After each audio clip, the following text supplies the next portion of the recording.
Buenos días.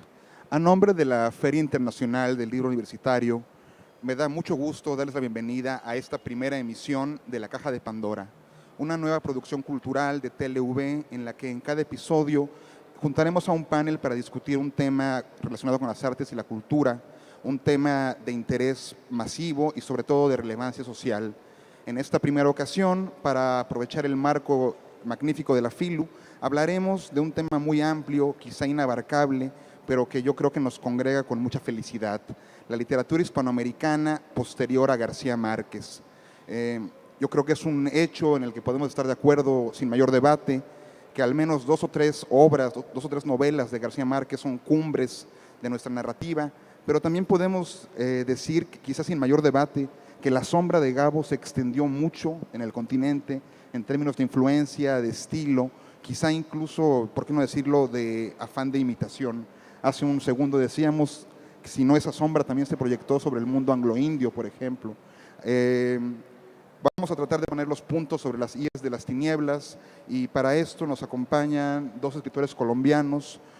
Santiago Gamboa, una de las voces más representativas de la literatura colombiana contemporánea, autor de una novela muy reciente, Volver al Valle Oscuro, que se ha a veces descrito como una visión de esta Colombia pacificada y de la Europa en ruinas, la Europa un poco tocada ahora ella por la crisis económica, por la xenofobia, por los nacionalismos. Nos acompaña también Juan Cárdenas, autor de una obra también muy importante. Ambos son, digamos, esta generación de post-boom, narradores que han creado su obra a la sombra, digamos, que quedó ahí de García Márquez, del boom latinoamericano. Juan, tienes, por ejemplo, esta obra, una novela con la que ganaste el premio Otras Voces, Otros Ámbitos, los Estratos, que también pone el tema sobre la mesa de el enfrentamiento entre el Estado y el individuo, las pasiones del individuo cortadas por la influencia del Estado, ¿no? Nos acompaña también la doctora Leticia Moro Perdomo, que yo creo que en este ámbito no requiere mayor presentación, pero sería omiso olvidar que ella es una especialista en literatura hispanoamericana, doctora precisamente en esta materia por la Universidad de Texas en Austin. Puedo decir con conocimiento de causa, una profunda conocedora del tema del que hoy hablaremos. Yo todavía recuerdo con mucho cariño las clases de hispanoamericana donde hablábamos de Martín Fierro, y hasta hace poco una clase donde hablábamos justamente de otro autor colombiano muy importante, Pablo Montoya, autor del Tríptico de la Infamia, que de alguna manera continúa esta discusión sobre la novela y sus alcances. Y finalmente me da mucho gusto también que nos acompañe Claudia Paola Beltrán García, ella misma editora, estudiante del doctorado en literatura hispanoamericana, otra profunda conocedora de la literatura que hoy nos congrega. Yo me gustaría iniciar con una pregunta general en la que todos puedan participar, sobre el estado atemporal de la literatura hispanoamericana. Creo que hay ciertas características que no son del siglo XX, sino que han estado siempre allí. Una podría ser la relación muy directa que tiene la historia del continente latinoamericano en la literatura latinoamericana. Otro podría ser la raíz social de ciertas novelas, la raíz social que se vuelve después de un componente fantástico. Y ya que hablamos de eso, los puntos en común y en contra. Bueno, ustedes dos son, como dije antes, representantes de esta nueva literatura, o esa literatura contemporánea, actual. Me gustaría también dirigir un poco la conversación a ustedes. ¿Se sienten en algún sentido aún continuadores de una tradición, si no hispanoamericana, colombiana de narrativa? ¿Por qué no empezamos? A ver, Santiago, tú, recuerdo tu novela Perder es cuestión de método, que fue adaptada al cine, que conoció muchísimas traducciones a muchas lenguas, que significó un reconocimiento para ti allende el continente. ¿Cómo fue la recepción de esa novela? ¿Cómo sentiste que se sigue leyendo a la narrativa hispanoamericana fuera de Hispanoamérica? Bueno, muy buenos días. Muchas gracias por invitarme a esta conversación sobre literatura.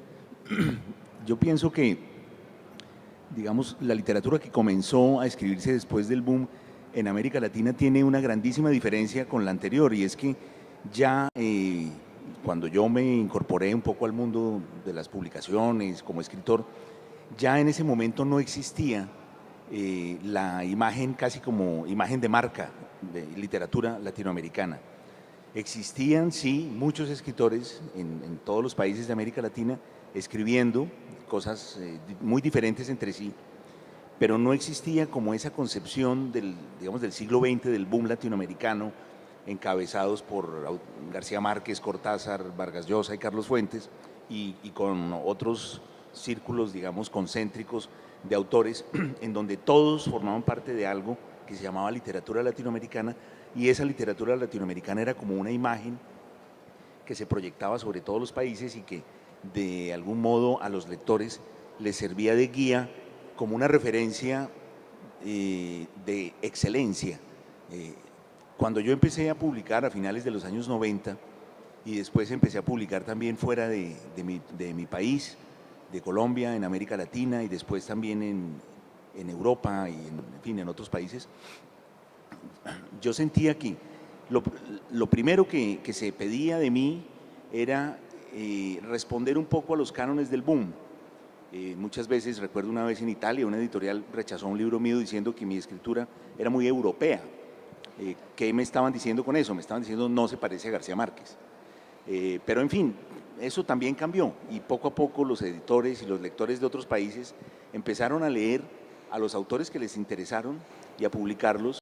Y yo lo que creo es que hoy no hay esa gran imagen de grupo de autores, hay autores solos, un mexicano, un colombiano, un chileno, digamos que el más, sin duda, el autor más revelador y significativo después del boom fue Roberto Bolaño, que es un autor que muchísimas personas que estudian la literatura pues no se ponen de acuerdo si es algo así como el cierre del boom o es el inicio de otra cosa nueva. Supongo que eso dependerá también de la astucia argumentativa de cada persona que hace esos estudios, pero para mí la obra de Bolaño significó efectivamente llevar la mirada hacia otras temáticas de América Latina diferentes, hacia una especie como de aceptación de que el autor de América Latina también podía escribir de otras cosas que no fueran los temas un poco tradicionales del boom, por región además, porque recordemos que el boom también fue un poco digamos una clasificación en la cual los autores de América Latina se les pedía que escribieran de una manera muy específica sobre sus regiones, tal vez el único que estaba autorizado a no hacerlo era Julio Cortázar, ¿no? Pero más o menos también. Y con Bolaño un poco las cosas salieron de ahí y la literatura que después escribimos, muchos otros autores no solo de Colombia, sino del resto de América Latina, pues transita por los lugares por los que cada uno de los autores ha querido llevarla. Pero por ejemplo a mí ya no me parece que exista esa idea de que me gusta leer un autor de Colombia porque es latinoamericano. Eso yo lo he visto mucho menos en mi generación de lo que se veía en los años 70 y 80. Y bueno, en cuanto a mis libros, pues sí, tuve la suerte de que ese libro gustara y fuera leído en muchas partes, se llevó al cine, y a partir de ahí entonces yo tuve como una audiencia un poco diferente, más grande. Las casas editoriales de muchos países me registraron y me llevaban a sus lectores, y bueno, digamos que todavía hoy pues tengo la suerte de que ese libro que se publicó hace 20 años, exactamente 20 años, pues se siga leyendo en algunos países, o sea que me da mucho gusto. Oye, Juan, Santiago acaba de traer un tema sobre la mesa que es creo muy relevante: publicar fuera de Hispanoamérica. Hubo un momento, el momento del boom, en que el polo editorial era Buenos Aires, porque ahí está Sudamericana, en Sudamericana publicaba García Márquez, y de ahí Onetti, se aglomeró, se aglutinó una generación de escritores. Por ejemplo, tú estás siendo publicado en Periférica, ¿no?, en España, que también ya habla de otro acercamiento a la literatura, al mercado literario y a cómo un autor hace su propio camino.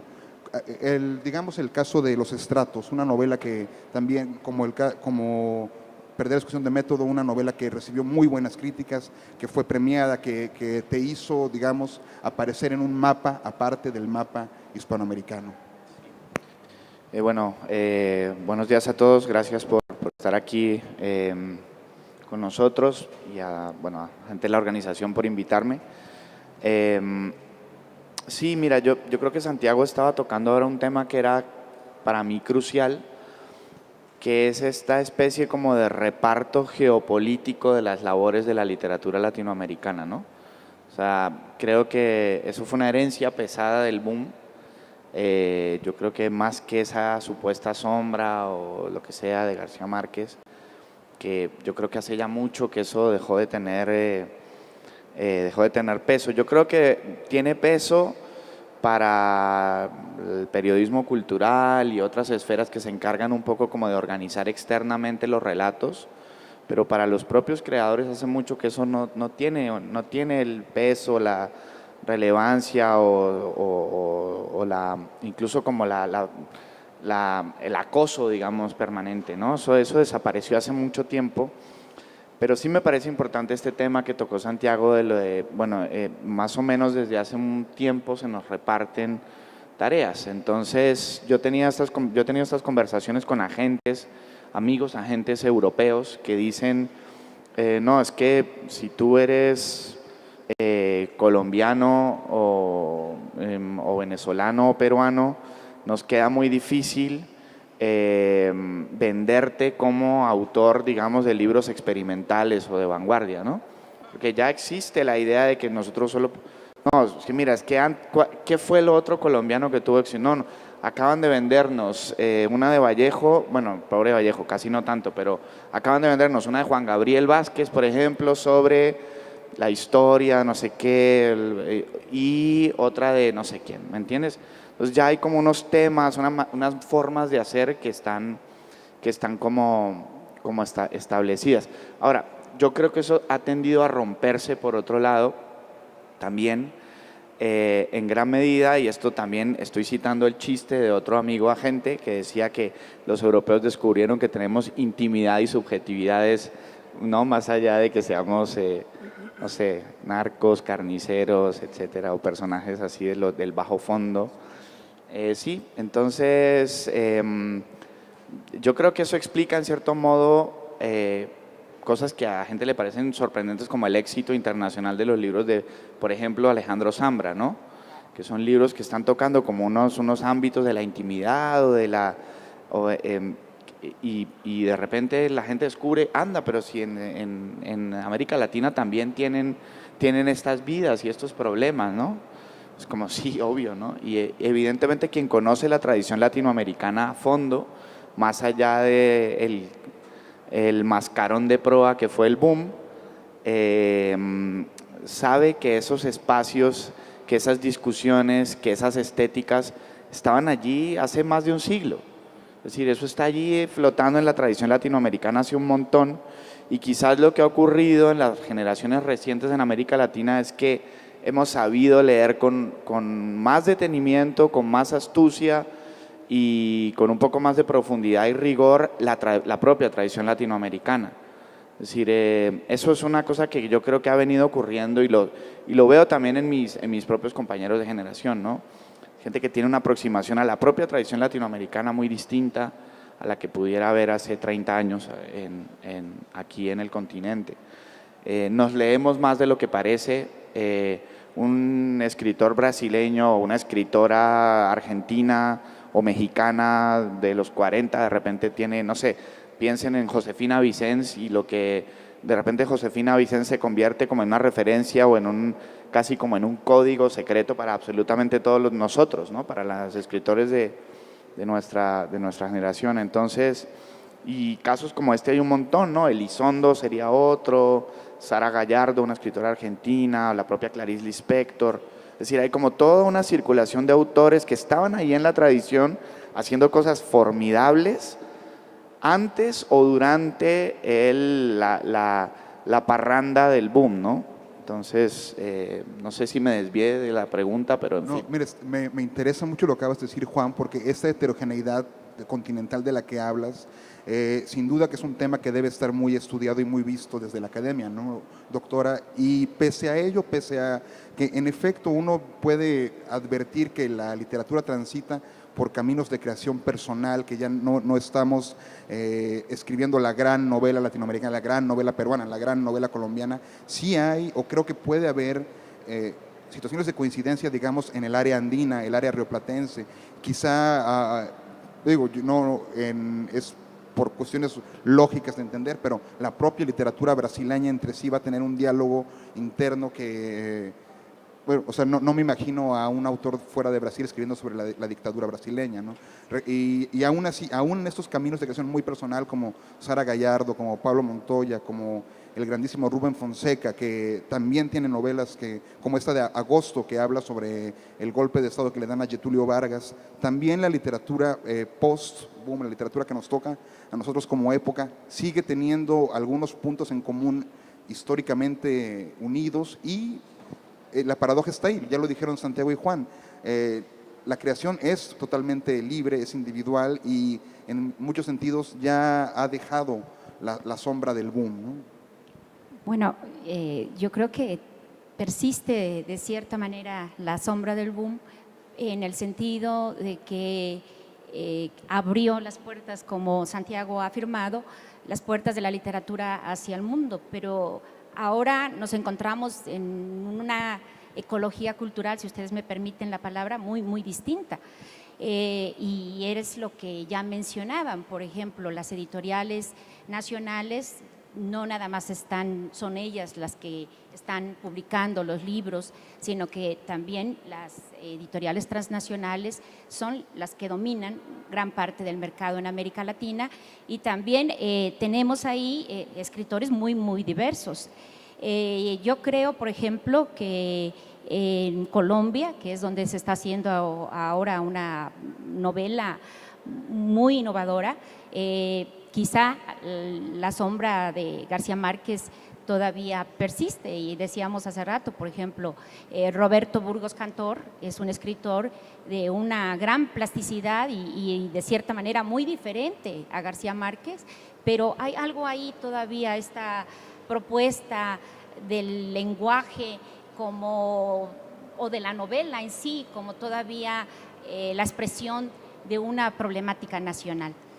Muchos otros escritores no lo entienden de esa manera. Yo creo que ahora hablamos de una época globalizada, de una revolución cibernética también y de una crisis de los estados-nación que ha obligado y ha permitido que no solo sean los temas nacionales de los que se pueda hablar. Yo creo que aquí en México, por ejemplo, la generación del crack hizo ya un parteaguas o una ruptura con las generaciones precedentes en abrirse a un mundo de ficción o a la libertad de poder escribir sobre temas muy diversos que ya no tenían que ver con la tradición nacional. A mí lo que me parece muy interesante de la literatura hispanoamericana actual es esta relación que tienen muchos escritores, sobre todo muchos argentinos, o incluso, por ejemplo, Pablo Montoya, que ya lo has mencionado, con la relación que guarda con el arte. Un amigo mío, Rafael Adaga, dice que mucha de la literatura hispanoamericana que se está escribiendo hoy tiene que ver, si en un momento, por ejemplo, la aspiración de la literatura era parecerse a la música, hoy es parecerse al arte contemporáneo. Y ahí pues tengo, por ejemplo, como ejemplo a César Aira, a Mario Bellatín, aquí en México, a Ana Clavel, por ejemplo, que son modelos de escritura que ya dialogan con otros elementos que antes no habían entrado en la tradición literaria y que de cierta manera cuestionan, digamos, el estatuto de lo literario. Esa sería, digamos, un punto para discutirse, ¿no? Paola, un autor que sin duda es originalísimo en cómo afronta, digamos, su lugar en la tradición literaria, no solamente argentina, sino hispanoamericana, es Ricardo Piglia, ¿no? Podríamos, de algunas hebras de su narrativa, algunas líneas de su obra, decir que sí hay una conexión no sé, con el relato policíaco, algunas líneas de su obra ensayística tienen relación directa con Borges, pero también los diarios de Emilio Renzi son digamos, una afirmación de otro tipo de literatura. Tú que conoces un poco más de la literatura argentina contemporánea, ¿cómo verías, ya no salgamos un poquito de la sombra de Gabo, ¿qué dicen las sombras de Cortázar y de Borges en la tradición argentina contemporánea? Bueno, buenos días a todos. En realidad es una pregunta complicada también. Ahora que hablaban Santiago y bueno, ahora que él hablaba precisamente, yo pensaba un poco inicialmente en el tema acerca de García Márquez, ¿no? La literatura hispanoamericana después de García Márquez. Y pensaba, lo primero que se me venía a la mente es que muchas veces todo esto es un poco un fenómeno de recepción, ¿no? Ellos como escritores colombianos es interesante escucharlos porque es su punto de vista respecto a la figura de Márquez, ¿no? Pero, por ejemplo, nosotros quizás lo vemos desde otro ángulo, ¿no? Aquí en México, por ejemplo, la figura de García Márquez, pienso yo, sigue permeando mucho, ¿no? De la literatura que se lee actual, hispanoamericana, incluso sigue siendo a veces el vehículo de entrada para muchos jóvenes, ¿no? Para iniciarse en la lectura, lo cual no sé si sea muy bueno o sea malo, no lo sé, pero pienso también que lo que ha pasado es que ha habido una revalorización de García Márquez, ¿no? Que actualmente tenemos, digamos, ya el tiempo justo, necesario, para poder mirarlo un poco en perspectiva. Entonces, respecto a lo que tú me preguntabas, yo hace un tiempo tuve la oportunidad de estar en Buenos Aires y precisamente en una clase se comentó acerca de García Márquez.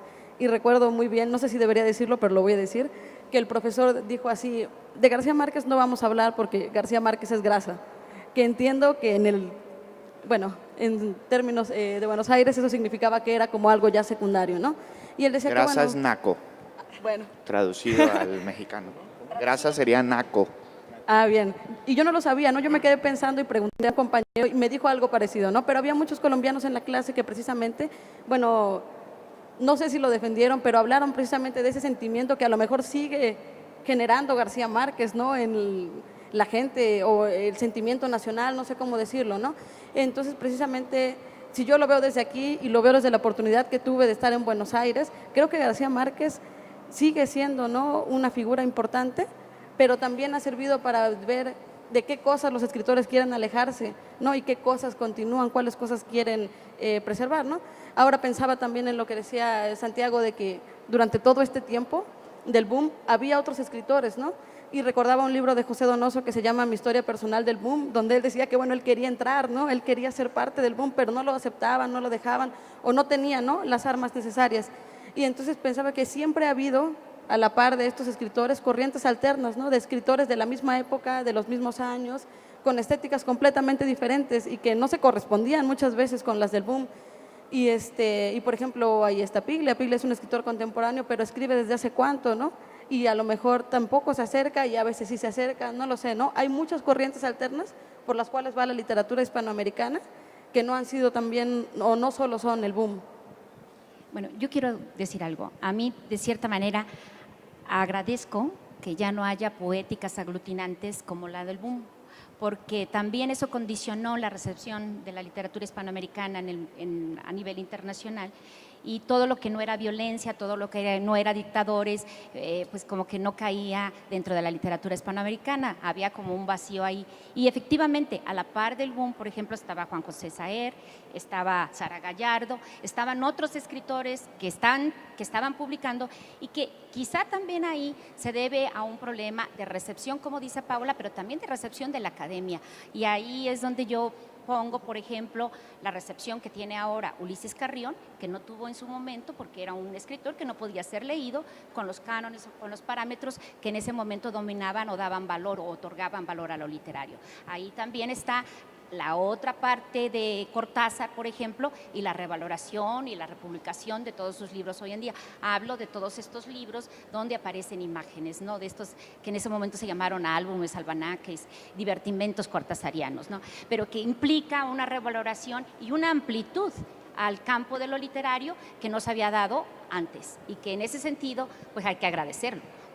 Sí, yo tengo tengo una opinión parecida, porque yo pienso que en el fondo lo que ha ido cambiando ha sido no solamente el modo en que los escritores abordan su trabajo, sino sobre todo la recepción, que es la que en el fondo ubica a cada escritor en su lugar. Un escritor no decide cuál es su lugar en la sociedad, lo deciden los lectores. Y cuando hablamos, fíjense qué cantidad de cambios, cuando nosotros hablamos del boom, estamos además hablando de escritores, todos hombres, las escritoras mujeres estaban ocultas a un punto casi patético, porque básicamente eran más famosas en el mundo literario las esposas de Vargas Llosa y de García Márquez y de Carlos Fuentes que las escritoras, que Cristina Peri Rossi o que Nélida Piñón, después tuvo muchísimo éxito, etcétera. Esas cosas, por ejemplo, están cambiando, es decir, hoy hay una valoración muchísimo más importante de la que había en esos años, tal vez por el hecho de que ya la literatura latinoamericana que se escribe hoy se escribe desde individuos, o sea, ya no es un grupo con una especie de delantera, no es una especie como de equipo con una gran delantera en donde unos brillan más que otros, sino son iniciativas aisladas, individuos, y a mí eso me parece que es como una cierta mayoría de edad. Ya no es, a mí, por ejemplo, cada vez me extraña más que un lector en algún otro país de Europa, por ejemplo, me diga, ay, a mí me gusta leerlo, lo voy a leer porque es que yo tengo una hija que está casada con un colombiano. Los motivos por los cuales lo leen a uno son muy variados. La inmigración colombiana en el mundo, a raíz de nuestra violencia, ha producido muchos lectores en el exterior, que son todos los novios. Cuando uno va a presentar un libro a otro país, generalmente son todos los novios de nuestras compatriotas o las novias de nuestros compatriotas exiliados los que terminan comprando los libros de uno en otros idiomas, ¿no? Es decir, hay muchos motivos, pero ya no hay esa idea, pienso yo, de que hay una especie de escuadrón llamado literatura latinoamericana. También con respecto a lo que tú decías de las diferentes formas de la literatura y de cómo esas formas, algunas parecían vedadas, a mí me parece que la literatura latinoamericana del boom estaba como repartida regionalmente y de quienes sí se aceptaban contenidos innovadores, ideas, no sé, intimismo y todo eso, era sobre todo el cono sur, porque fíjense que Cortázar siempre fue muy innovador, Borges era pues el que inauguró esa imagen de la literatura argentina, según la cual el tema de la literatura argentina no es la realidad, es la propia literatura, ¿no? Y eso, digamos, que tiene también la bendición oficial en cualquier parte del mundo cuando se proviene de ahí. Lo complicado es cuando un autor del Caribe o de alguna región andina entra con un libro que más bien desde otros ámbitos sería visto como que ese libro ese es el libro de un argentino, o eso se lo podríamos aceptar a un argentino. El México, Centroamérica, el Caribe, pues es cierto que hay temáticas regionales. Tú decías que obviamente para hablar o tú tal vez para hablar de la revolución en Brasil, pues lo más normal es que seas brasileño, porque quiero decir que eso te importe, es más normal que le importe a un brasileño, pero tampoco está prohibido. Vargas Llosa escribió una novela sobre Brasil, La guerra del fin del mundo. Entonces, esas temáticas cruzadas me parece a mí que van mostrando lo que decía yo antes, como una especie de mayoría de edad en la literatura, en donde ya nadie está tratando además de responder a un estereotipo. Quienes responden a los estereotipos tienen más éxito, sin duda. Estamos hablando de La sombra de García Márquez y a mí se me viene una novela que se llama La sombra del viento, de un señor que se llama Carlos Ruiz Zafón, que es un éxito gigantesco, pero que a mí lo último que se me ocurría sería pensar que eso tiene algo que ver con la literatura, ¿no? Es la repetición de una fórmula. Inclusive en Chile tenemos a Isabel Allende, que con contenidos distintos, pero con formas idénticas, pues llegó también a tener ese extraordinario éxito. Entonces no es necesariamente la fórmula latinoamericana que sigue siendo exitosa, sino que también al interior de América Latina había ciertas regiones a las que nosotros, ahora, hay un fondo de verdad. O sea, es verdad que los argentinos, sobre todo, el tema de sus libros es la literatura. Ahí está Piglia, ahí está Rodrigo Fresán. Ahora, también hay otros que cuentan cosas. Lo que pasa es que Sábato perdió la guerra. O sea, la guerra entre Borges y Sábato la ganó Borges. Entonces, los escritores argentinos, algunos, Pablo Ramos, por ejemplo, él sí te cuenta algo. en sus libros. Fresante cuenta lo que está leyendo, perfecto. Entonces hay ese tipo como de diferencias y eso es distinto a una literatura, digamos, que tenga que ver con el mundo de los Andes, con el Caribe, en donde tal vez la propia dinámica social y de la historia hace que los escritores sientan la necesidad de contar un poco más de lo que ven alrededor para tratar de comprender quiénes somos o quiénes éramos o quiénes quisiéramos ser. Situación totalmente diferente cuando se la compara con el Cono Sur, por supuesto.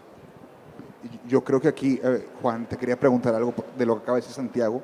Entra un tema que es meramente político. El establecimiento de una literatura nacional argentina, literatura nacional colombiana, responde a un proyecto político, a una imagen que se quiere dar para beneficiar a ciertos intereses y una imagen que necesariamente va a ir quitando lo que sea incómodo. O obras, como decía, yo mencioné ya más de una vez, a los estratos, en la que se pone de relieve la tensión entre el individuo y el Estado y, digamos, hasta cierto punto, la apuesta por una visión nueva del Estado. Hay un proyecto político que aún pueda, bueno, a tu parecer, un proyecto político que aún pueda empatarse con la literatura y que provenga, como quizá en algún momento provino, de los círculos de poder literario. Pues es una pregunta dificilísima de contestar porque las relaciones entre literatura y poder en América Latina son de larga data.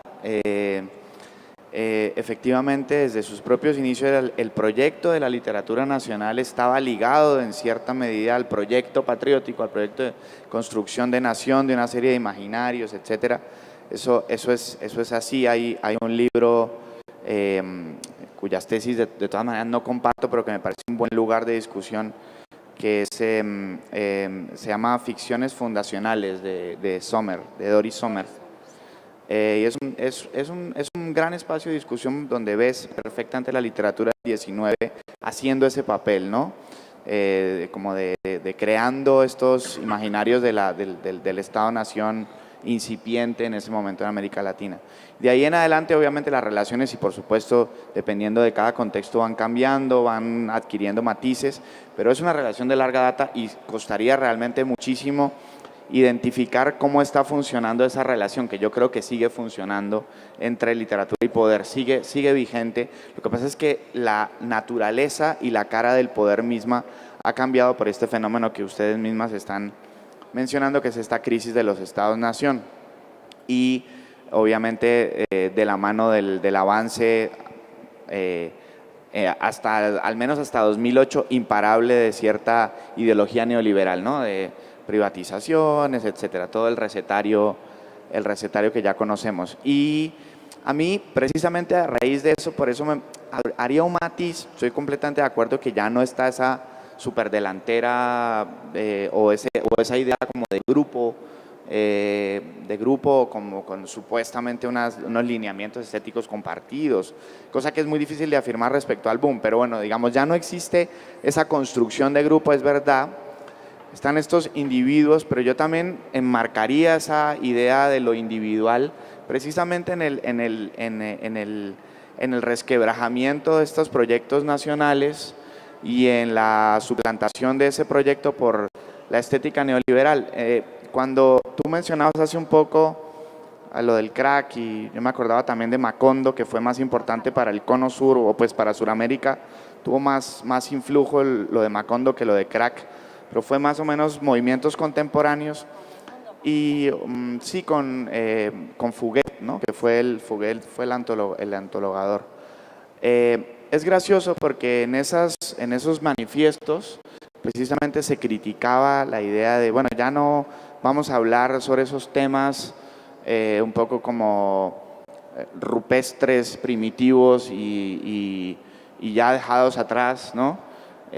Como el paisaje, la naturaleza o los problemas del Estado-Nación. No, ya no, porque ahora hablamos de supermercados, no sé qué, o de centros comerciales y la vida en nuestras ciudades y no sé qué.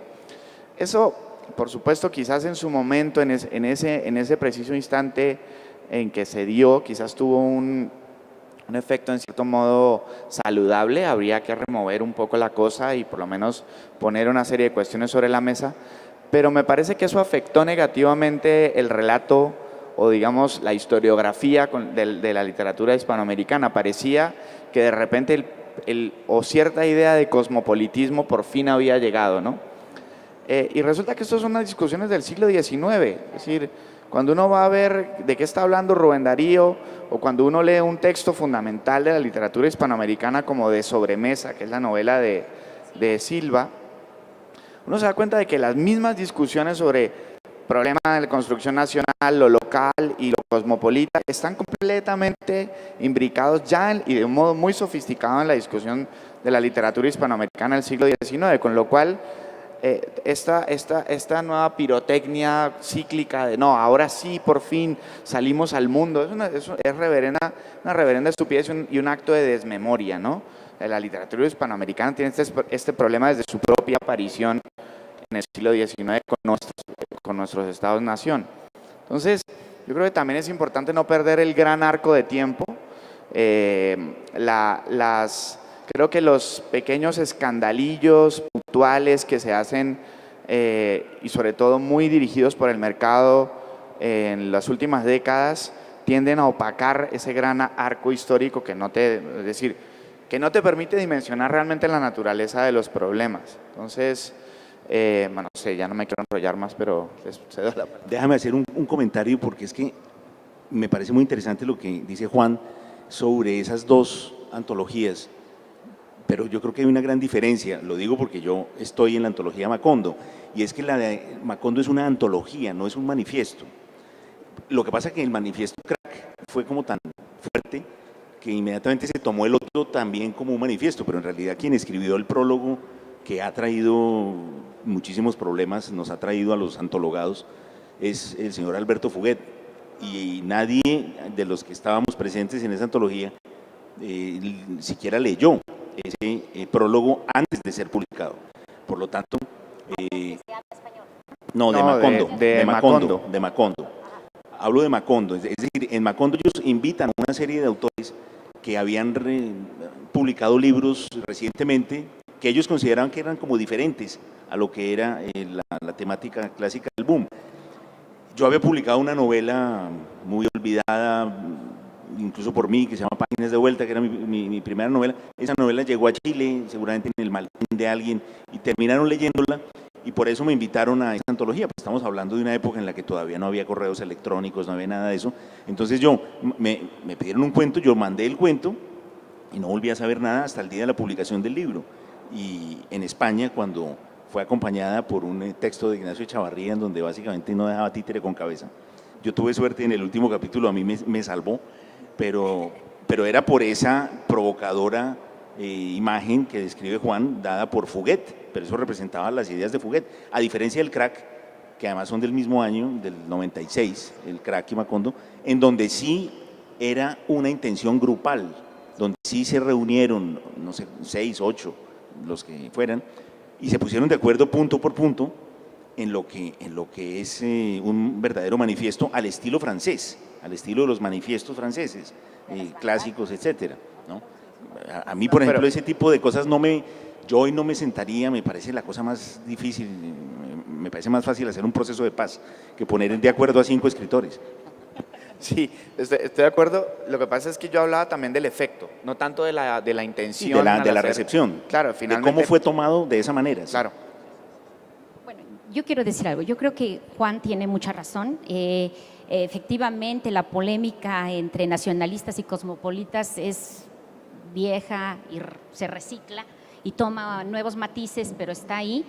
Y también lo que sí es cierto es que urge una nueva valoración, porque, por ejemplo, en el siglo XIX la nación era casi como categoría estética, o sea, que definía lo que era una buena literatura o una mala literatura, dependiendo si se ocupaban de los temas o los problemas de ese momento o si no. Ahora yo creo, por ejemplo, y estoy pensando en el Mundo Paz Soldán con su novela Norte, es un boliviano escribiendo desde Estados Unidos y hablando de migrantes como una nueva expresión de un sujeto que para mí es emergente y necesario, que por mucho tiempo se dejó de lado en nuestra literatura y que tú, por ejemplo, también tocas en tus novelas, ¿no? Entonces, este sujeto emergente, este migrante, entonces él recupera a un escritor, no, perdón, a un pintor que fue un bracero en los Estados Unidos y a un asesino en serie que también es mexicano. Entonces, todo eso hace problemática la recepción de un texto de acuerdo a las categorías que nosotros, a los estancos académicos, ¿no? Que a veces son muy limitantes y que no permiten leer estas fluctuaciones y estos espacios abiertos que ahora la nueva literatura o la práctica o el ejercicio de la nueva literatura está trayendo. Entonces, no es una crítica a lo que se está escribiendo, sino a la manera en cómo seguimos empecinados en seguir clasificando con categorías que ya no funcionan. Eso es lo que… Pero fíjate, antes de pasarte la palabra, cómo tan importante fue el nacionalismo en una época como después, por ejemplo, fueron las militancias políticas, y eso ya era transnacional. Es decir, ya no, en los años 70, la literatura latinoamericana estaba atravesada de una manera transnacional por eso. Entonces, a veces se te podía perdonar que no hablaras de tu país, siempre y cuando lo hicieras en los términos de la militancia ideológica que por esos años se reconocía directamente con el boom latinoamericano. Y antes de que le dé yo la palabra, pero ahora hay precisamente una revisión de todo eso en muchos de los ejercicios literarios, incluso en la literatura argentina. Creo que esa es una de las grandes polémicas, cómo se recibe este discurso de los guerrilleros, este discurso de la izquierda que permeó a toda una generación y que, bueno, los resultados son evidentes. Ya ahí sería una lectura política de distinto nivel, ¿no? Yo pensaba un poco ahora que estamos hablando, bueno, estamos hablando de literatura hispanoamericana, ¿no? Y no dejar de lado algunas cosas. Por ejemplo, ahora que se hablaba de las pugnas entre el nacionalismo y el cosmopolitismo y de las corrientes alternas, digamos, de la literatura, ¿no? Que conviven. A lo mejor las personas que estudiamos la literatura las encasillamos, pero muchas veces están ahí en convivencia, ¿no? Y pensaba, por ejemplo, en un texto como El zorro de arriba y el zorro de abajo de Arguedas, ¿no? Que es un texto que convive con los del boom, está allí en el momento en que ellos escriben y es un texto que pareciera estar en otra orilla del mundo, ¿no? Es un texto sobre indigenismo, pero es muy curioso ese texto porque, bueno, si lo conocemos, ahí él se pelea un poco con Cortázar, ¿no? Y le dice, bueno, que él no habla sobre los temas de su país, que él no habla sobre Hispanoamérica, con los Cortázares, ¿no? Vargas Llosa, Carlos Fuentes, etcétera. Y sin embargo, parece que al final Arguedas lo que hace es igual una novela un poco experimental, ¿no? En la que convive su diario, su novela, su testamento, sus cartas póstumas, etcétera, ¿no? Y entonces digamos que mirar hacia allá también nos permite ver que, por ejemplo, la literatura peruana, muy desde su ámbito, también está presente en ciertos movimientos, también está enterada de lo que está pasando y también, digamos, como decía Santiago, a veces ese tipo de literaturas hablan de lo que está pasando porque su propia heterogeneidad es tanta que no permite, ¿no? A veces evadirlo. Sin embargo, es una corriente que seguía estando allí incluso cuando estaba el boom, ¿no? Y que sigue presente, por ejemplo, la literatura indigenista, ¿no? Por hablar también, digamos, de Perú, de Ecuador, etcétera. Fíjate que es un grandísimo tema precisamente porque apunta al meollo de la cuestión, y es que esa supuesta rivalidad o esa polaridad entre cosmopolitismo y localismo es un absoluto pseudoproblema. Es decir, no es tal. El ejemplo de Arguedas es fantástico porque Arguedas demuestra una genealogía, y es que la literatura indigenista latinoamericana, la que se empieza a hacer al menos entre los años 20 y los 30, antes de que entre la estética del realismo social que echa a perder todo, la literatura indigenista es una literatura completamente anclada en las estéticas de vanguardia. Es decir, cuando tú te pones a estudiar gente como Gamaliel Churata o lo que propicia el círculo de Mariátegui alrededor de la revista Mauta en Perú, te das cuenta perfectamente de que esta gente está dialogando con las corrientes de avanzada en todo el mundo. Es decir, son cosmopolitas y están creando una literatura de vanguardia indigenista. Entonces, cuando uno se pone a ver eso, evidentemente desaparece el problema, te das cuenta de que es un pseudo problema. Yo en esa polémica famosa que tienen Arguedas con Cortázar, aparte de que Cortázar se porta muy grosero y le dice una cosa horrible a Arguedas, le le dice a Arguedas que él toca la zampoña y la quena en un arrabal y que él está dirigiendo la orquesta sinfónica en París, ¿no? Dice eso Cortázar, lo cual lo deja creo que muy mal retratado al propio Cortázar. Yo en general tiendo más a acercarme a la estética de Arguedas, aunque creo que Arguedas se equivoca en los reproches que le hace a Cortázar, ¿no? Porque yo creo que precisamente todo esto que está mencionando Santiago, que es fundamental, creo que estas discusiones de la militancia política entre los 60 y los 70, precisamente por ya una degradación de las ideas estéticas que ya había en esa militancia, crea estos falsos problemas, empieza a crear falsos problemas, embarran la cancha y luego ya es muy difícil orientarse. Por eso yo creo que insisto en esta idea de no perder de vista los arcos de tiempo más grandes cuando uno tiene en cuenta el siglo XIX latinoamericano y las vanguardias. Eso tira líneas que te ubican muy bien en el tiempo y te hacen descubrir al simulador, descubrir al falsario, digamos, que está tratando de encontrar pseudo problemas donde no los hay, ¿no? No, totalmente de acuerdo, entre otras cosas, porque es que las discusiones como esta de Cortázar con Arguedas, o incluso otra que reproduce lo mismo, pero desde otro centro, que sería la militancia, que la tuvo con Óscar Collazos,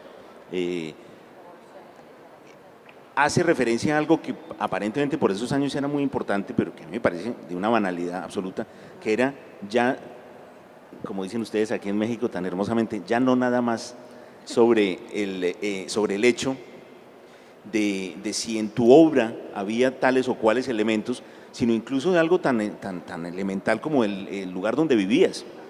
Y eso parecía ser muy importante en esas discusiones. De hecho, una de las acusaciones que le hacen a Cortázar es precisamente el estar lejos de América Latina, el estar en París, el estar, bueno, toda esa mitología después del intelectual de izquierda, pero que está en la Rive Gauche en París, tomando pues champagne. Yo no sé por qué se imaginaban que la vida en París era así, probablemente por alguna película, pero yo pues lo digo con conocimiento de causa. Pero entonces a esos niveles me parece a mí se llega cuando precisamente los centros del debate están completamente perdidos, o por lo menos se les da importancia a cosas que son pasajeras. Hoy ese tipo de discusiones, el libro, por ejemplo, Vargas Llosa vivía también en Europa, y él entraba dentro de los autores a los que lo atacaban, porque como vivía en Europa, él no podía conocer la realidad. Pero todos los que conocemos la obra de Vargas Llosa, su obra, hablo de su obra, su persona hace mucho que yo ya ya no lo quiero y lo dejé de querer hace mucho como persona, pero como persona me refiero pues no a él, sino como persona política sobre todo, pero su obra me sigue pareciendo fundamental y una de las más importantes para conocer un poco ese mundo de los Andes, en donde efectivamente así escribiera desde Barcelona o desde París o desde Londres o desde Singapur, pues en conocer junto con otros autores de su generación como Ribeiro, por ejemplo, quiénes eran esas personas, porque antes la literatura anterior era muy paisajista y se deslumbraban con las montañas, pero no se preguntaban quién vivía ahí y qué sentían y cómo se enamoraban las personas que vivían en esos lugares. Entonces a mí eso me parece muy valioso. Ahora, acusarlo de que no vivía en la mitad de la montaña cuando escribía sobre la montaña me parece francamente absurdo, ¿no? Sí, es el empirismo chato, pero yo creo que eso es un fenómeno general de la literatura, ¿no? Bueno, estoy escribiendo un libro sobre adictos a la heroína. ¿Cómo? ¿Y estuviste consumiendo activamente? No me hace falta. No me hace falta volverme un adicto a la heroína para escribir una novela sobre adictos a la heroína. Es la gente que cree que Dostoyevsky mató a dos viejitas. Sí. O que Ray Bradbury fue a Marte. Yo, si me permiten, quisiera traer a la conversación a un elemento más de este tema que es como este socio silencioso, el silent partner de los negocios, y es justamente para la literatura hispanoamericana la academia norteamericana. Las universidades estadounidenses, la recepción que se hace en Estados Unidos de la literatura hispanoamericana, doctor, usted lo sabe muy bien, tiene una influencia no solo en términos de catalogación e historiografía, sino es una palomita en una forma que se llena, ¿no? Es un requisito a cumplir. Y además, las universidades norteamericanas son, en muchos casos, podemos decir, refugio para autores que no han podido llevar una relación tersa en sus lugares de origen con el Estado o con la propia literatura, con el propio establishment. Les quisiera preguntar, en este panorama de la literatura hispanoamericana posterior al boom, a su parecer, ¿qué papel juega Estados Unidos, las academias estadounidenses, las universidades? Bueno, yo soy mal ejemplo porque yo miré desde muy joven hacia otro lugar, más bien hacia Europa. Entonces, durante muchos años, por eso inclusive yo no participé en esa antología que me invitaron, que era la de Se habla español, porque era una antología en donde básicamente lo que querían era mostrar la vida de los latinoamericanos en Estados Unidos, cosa que yo desconocí hasta hace muy poco, que yo empecé a ser publicado en Estados Unidos hace relativamente poco, y entonces me empezaron a invitar a universidades y cosas, y bueno, es uno de los territorios que menos conozco y que menos comprendo, pero me sigue pareciendo pues increíble. Estuve una vez en Iowa y vi de manera directa el interés y el modo tan extraordinario, la profundidad. Yo pensaba que los únicos que agarraban un pelo y lo partían en cuatro eran los franceses, pero veo que allá también hacen unos estudios de una rigurosidad y de una cosa extraordinaria, y conocí profesores que le dedican la vida al teatro brasileño entre 1870 y 1876, ¿no? Cosas extraordinarias. Pero no soy el mejor ejemplo porque, como te digo, es un mundo al que llegué muy tarde, tal vez demasiado tarde, y que no comprendo muy bien. Por lo tanto, ahora entiendo perfectamente que desde México sea muy importante porque ustedes tienen una tenebrosa por momentos frontera, ¿no? Tan cerca de Dios. No, tan lejos de Dios y Tan cerca de Estados Unidos, sí. Pues yo tengo una relación bastante tirante con esta entronización de la academia norteamericana como el espacio de legitimación. Me parece problemático por muchas razones. Yo creo que efectivamente en Estados Unidos se están haciendo algunos de los estudios sobre literatura latinoamericana más interesantes, más intensos, más profundos, efectivamente. Pero por otro lado, me parece que esa atención que se nos dirige desde hace unas pocas décadas hacia acá, también corre el riesgo al menos de llevar una cantidad de problemas locales, estéticos, de una naturaleza y con unas genealogías intelectuales determinadas, se están llevando a traducirse en problemas actuales o en maneras de encarar los problemas típicamente norteamericanas. Yo creo que las cuestiones raciales o de género o el excesivo énfasis que se pone en este tipo de cuestiones desde la academia norteamericana para tratar la literatura latinoamericana, creo que desvía en cierto modo para mal el verdadero foco de interés que hay en las discusiones intelectuales latinoamericanas. Me parece que por andar mirando que si ya sacaron, yo estoy suscrito a una cosa de academia.edu, no sé qué, ¿no? Que son como estas páginas de papers, entonces me llegan papers. Yo soy bastante lector de papers, me gustan mucho y trato de estar un poco al día de lo que es la academia, más o menos en las áreas que me interesan al menos. Está produciendo en algunos lugares, no lo hago como con una voluntad de profundidad así máxima, pero sí como para estar tanteando, ¿no? Y tengo amigos que realmente están obsesionados con ver quién escribió qué profesor gringo escribió el siguiente paper sobre su maldito libro último. Entonces, a mí eso me parece primero me parece una actitud claramente colonizada, y en segundo lugar apunta a una necesidad, que es la necesidad de que recuperemos también en nuestra academia, internamente y con atención a nuestra propia historiografía, las discusiones locales. Es decir, ¿para qué rayos quiero yo que un escritor gringo haya leído una novela mía en una clave de yo qué sé qué, lo que les interesa hablar a ellos? Francamente no me interesa esta conversación, no me interesa esa discusión. Ahora, esto sin quitar que dentro de la academia gringa yo tengo aliados, compañeros, interlocutores, gente con la que me llevo fantásticamente bien y que considero parte de este lado de la conversación, ¿no? Pero sí me parece complejo, me parece como bastante polémico esta idea de regalarles de repente la cancha, ¿no? Me parece que en cierto modo, y perdonen que me extienda un poco, me parece que en cierto modo es una actitud que replica la lógica del extractivismo, ¿no? Nosotros somos productores de una materia prima que luego el norte viene y analiza y transforma y sintetiza para llevar a otro lado, ¿no? Entonces, me rehúso a formar parte de esa cadena extractiva, ¿no? Doctora. Bueno, yo, ¿qué puedo decir?